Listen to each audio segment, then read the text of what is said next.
Hi, come and join me for Life Over Coffee with Torrie. Hi, welcome to Life Over Coffee with Torrie. I still got a glasses issue, but we're doing our best. We're doing our best, and I've learnt a lot. I can tell you, this will get better and better. Technology is going to catch up with me, and I'm actually going to learn how to do this. But to start with, it's Life Over Coffee with Torrie, and it's small snippets about sort of life, well-being, relationships, kids, budgets, whatever, pretty much from my perspective. And so last time we talked about attraction and fit for purpose, and I brought out these Advanti cups, and this hasn't got anything in it because I've got a clean one because I've already had my coffee.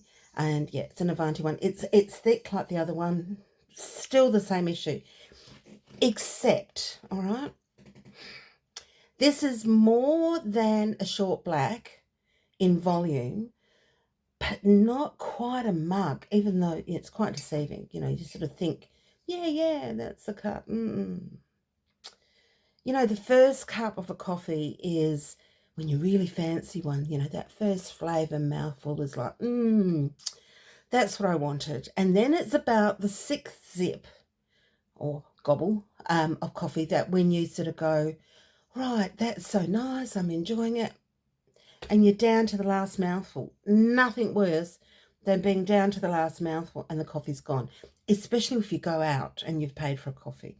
That's why I don't tend to order like a cup. I order a mug, you know, something that's a little bit more substantial so I can actually enjoy my coffee experience.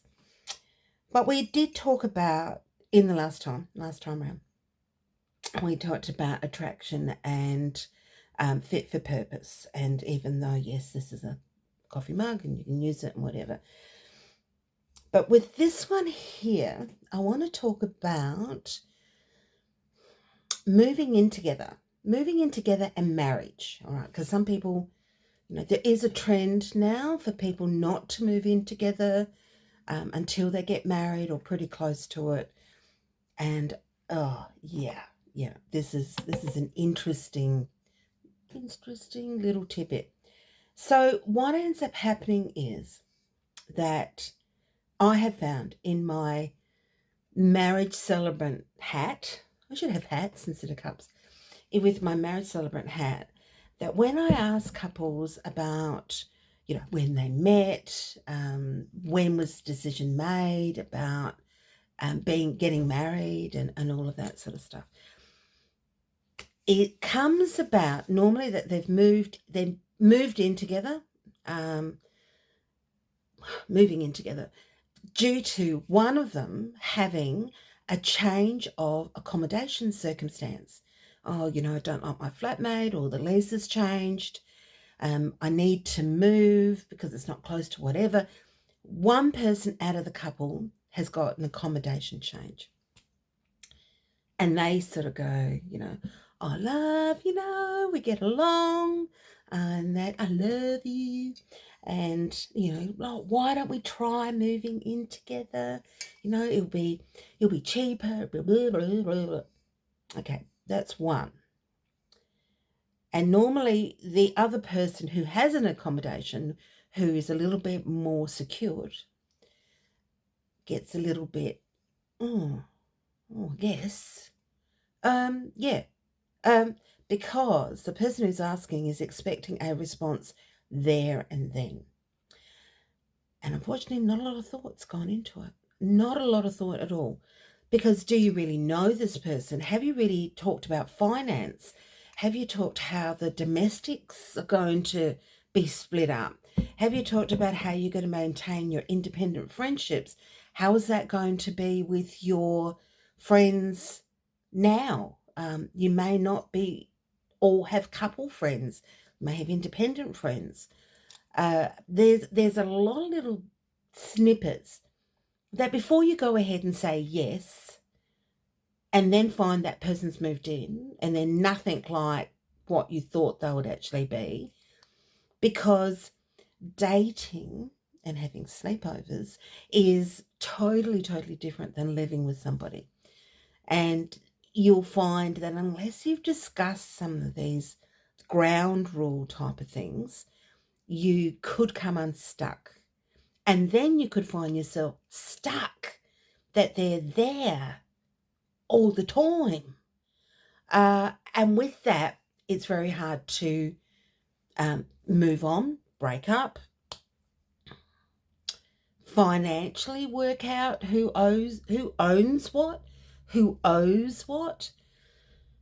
So do think. The financial question's number one. The second question is how you're going to split up the bills. Women, do not just say, you do the rent, I'll do the food.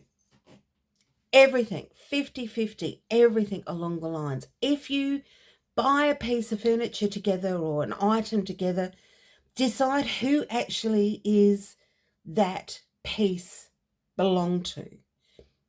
I know that it's not, we never go into a relationship with the knowledge that we're going to get out of it, but we need to go into it with the security that you've already discussed it. And so if somebody buys a chair, that when time moves on, that chair belongs to you. If you're going to split the cost of it, then how is that going to work out in the bargaining down the track if things go wrong? The second thing is marriage. So if you're moving in together, from the marriage question, and as a marriage celebrant, I have had very, very few men that come up with the marriage discussion independently, like they've been with that person and they decide, and this is like at the point that you're going to get engaged, come up with that marriage question independently. Very few have decided, that they, that the person that they're living with is totally, totally unaware that this next step question is going to come up. So when this let's get married question comes up, that can be tricky, really, really tricky, because if the females brought it up, and this is, if the females brought it up, the males, when I've asked those questions and how did the marriage question come up, and then he looks to her and she says, oh, we just thought that it was the next stage. We've been together for X amount of time and we're thinking that this is the next stage and this should actually work. You know what? A man will say yes because, okay, yeah, we get on. You know what? A man will think about the purchase of a car far more seriously than he will think about endeavouring into a marriage or living with someone, if he gets a chance to think about it. He will know the make, the model, the colour, the engine capacity, the look, the age, everything. He will know everything about a vehicle that he's endeavouring to purchase now or in the future, and yet he doesn't think as clearly about a relationship that he's looking at actually having long term. This makes me think,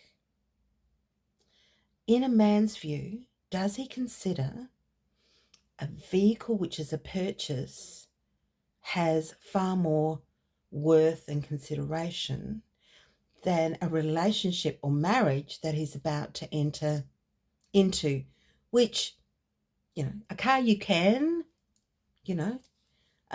trade in, but a relationship, marriage is long term. We look at it as long term, and yes, things can go blah blah blah, and yes, you can go your separate ways. But as I said, nobody enters into a relationship with the fact that they're going to split up. We go in with good faith. So first sit, fantastic. When you meet them, fantastic. You get a couple of sips down, not so good, and then you hate it when you get down at the bottom as I said before, that last sip, and that's when troubles actually happen, because you've not discussed actually how much you wanted. Should I got a bigger cup? Should I ask more questions?